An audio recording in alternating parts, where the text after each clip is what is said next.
Rock 105.1, Halifax's rock station, Scotty Mars and Fern 708. And as I said, we were going to have some special guests in today. A mermaid has arrived. Hello, I just swam in. and now, do you go strictly by your mermaid name now? Or So Raina's my middle name, and I do use it as my performer name, so listeners know me as Raina, the Halifax Mermaid.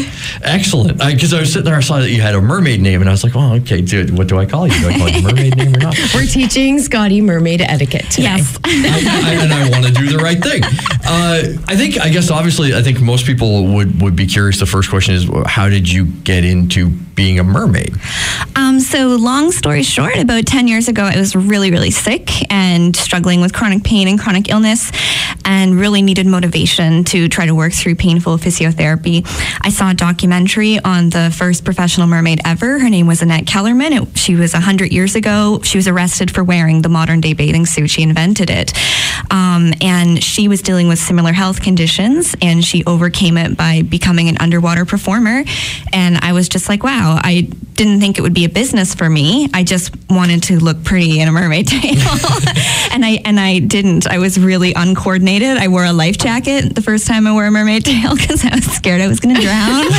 Which is kind of like the opposite of what one would think of a mermaid with a life jacket. Yeah. It took a lot of work and discipline and training and safety just to get it to where it is today. And it all just came in stages. I just started trying to swim in a costume, got a better costume, started doing volunteer work, then started doing gigs. And then before I knew it, we had this internationally successful business, and it's kind of nuts. And it's straight out of Halifax. Yeah. But like perfect home for mermaids. Exactly. Right here, we have the second largest harbor in the world.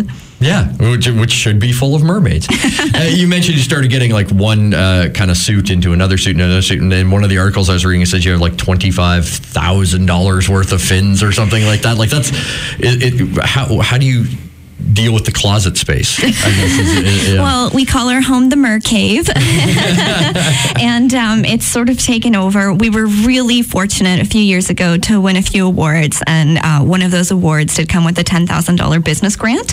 I have a giant $10,000 check on my wall. It's really cool. That is awesome. Yeah. So we were able to use that to invest in the costumes. And they just take up, they're these giant silicone prosthetic pieces, like something you'd see in a movie, and they're stunning, and they weigh like between 20 and 40 pounds, and they literally take over our lives. They're like their own entity. They're giant. I was looking at them yesterday, wasn't I, Scotty? Yeah. I was going to get a rock one, and then I saw the price tag. Yes.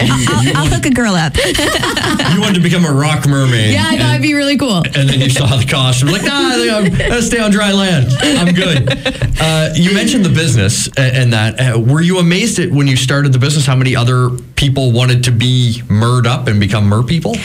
Yeah, when I started the business, I was actually very hesitant to start the business. I had a very linear path for myself. I was going to be a teacher, and this was during like the really bad time for teachers. There was just no work. I graduated with 2 degrees, top of my class, loads of experience, and had nothing to do with any of us and our skill. We just couldn't get work. And I kind of poured everything into this business on the advice of actually Women's Employment Outreach. They're an amazing facility here that help women get employed. And they said, why don't you do this? And I was like, I didn't go to school for 2 degrees to be a mermaid. But they helped me build a business plan and connect with different organizations in Nova Scotia to get the support I needed. And once it took off, it got really crazy really fast, and it was a challenge to keep up and keep learning the skills I needed. And I have a team of 12.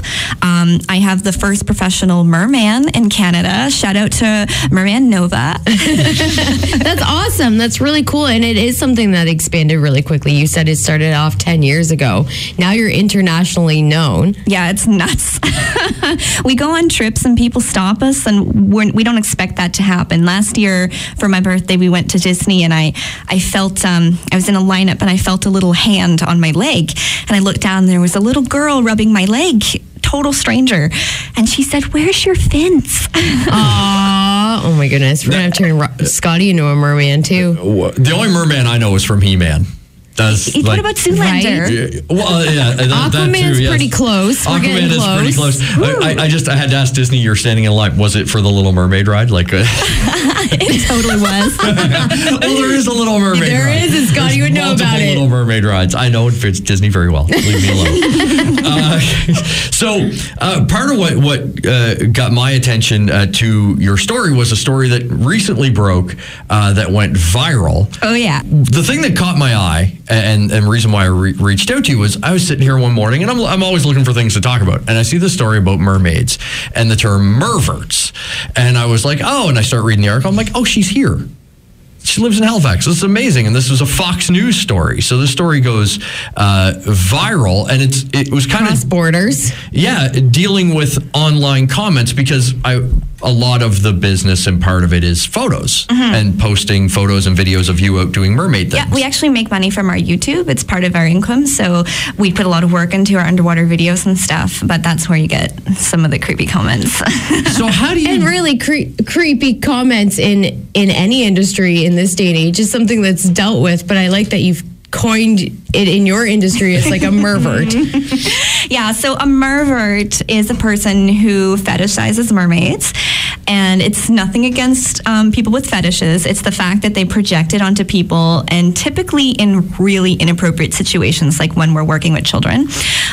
It's not just online, unfortunately. It happens in real life. We have grown men who will come to a children's event, like we do all these amazing events at the city for Canada Day, Bedford Day, family-oriented events, and men will stand in the lineup and wait their turn amongst children so that they can come up to us and say something gross.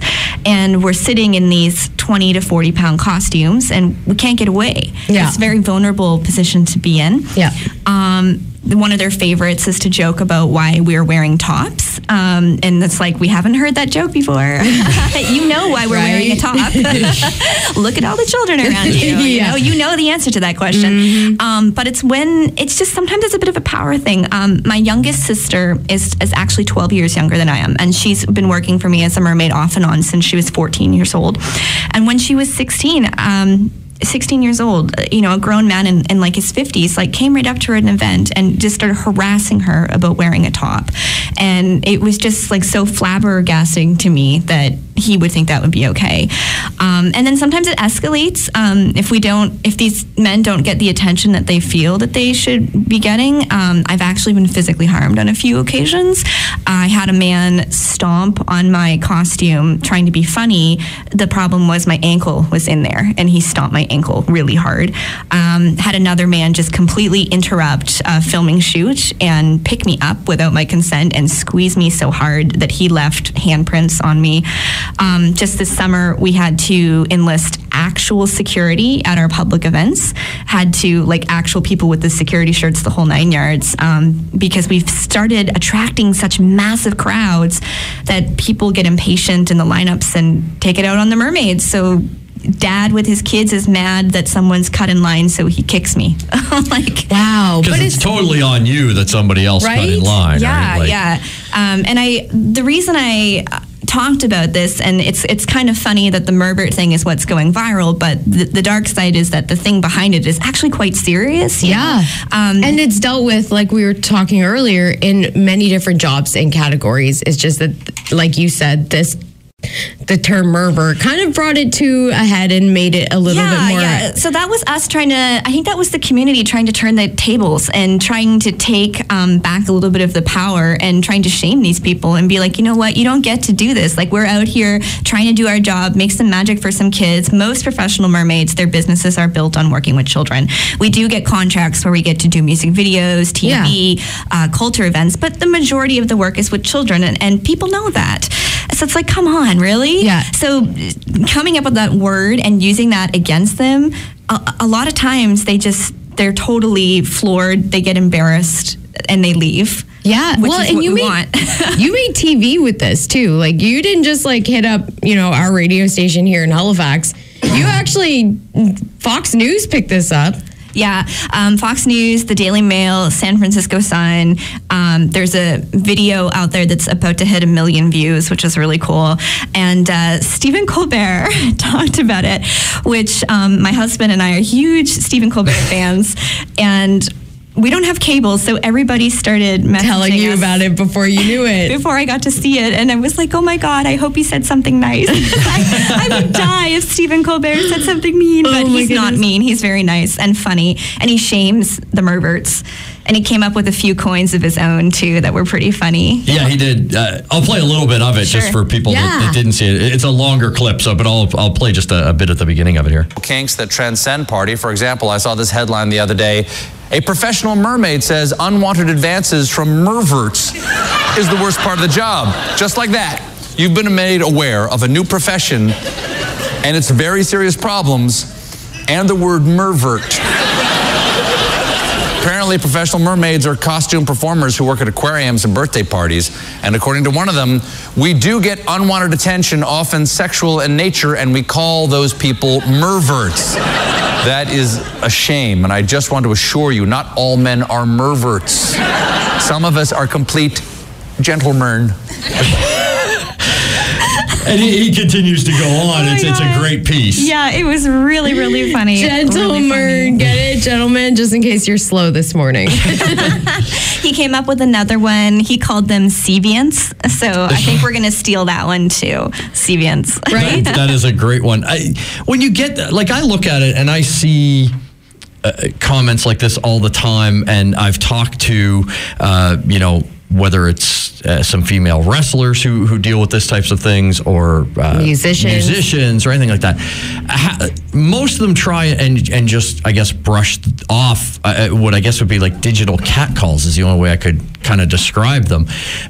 How do you deal with them? Like when you post a video and, the first thing up is some jackass. I want to swim on your belly. I like your belly. Right, yeah, something gross like that. That's so weird. And one time I had we post a lot of behind the scenes videos, and there was one of my husband Sean carrying me, and the guy's comments were like, oh, does he have to be in that shot?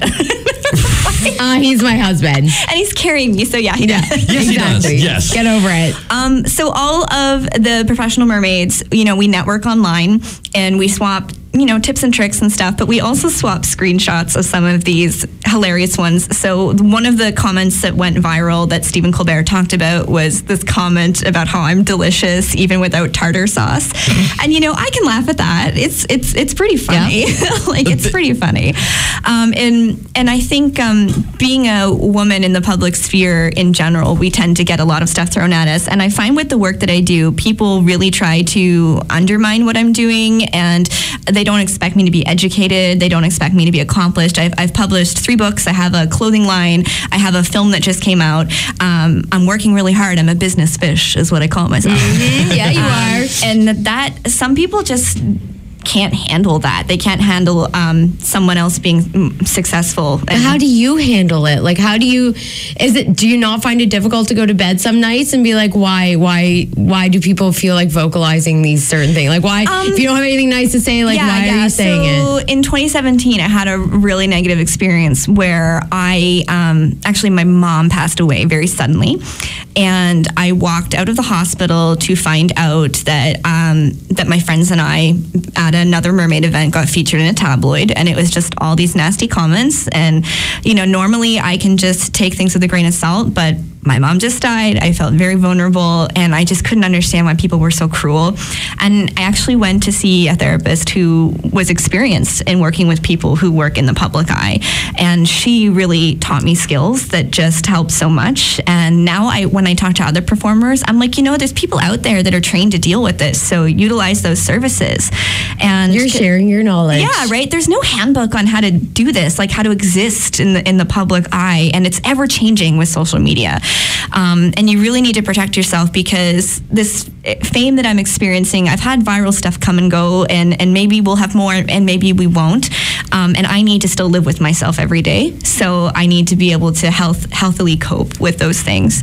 And if I can just say for like my young listeners who might be listening out there, other people saying nasty things about you don't define who you are. You get to define who you are, and you only get to live this one life. So you gotta make the most of it. And you know what? I'm a mermaid, and it's working. I'm paying my bills. I love it. So go follow your dreams. Life is short. Just do what you want.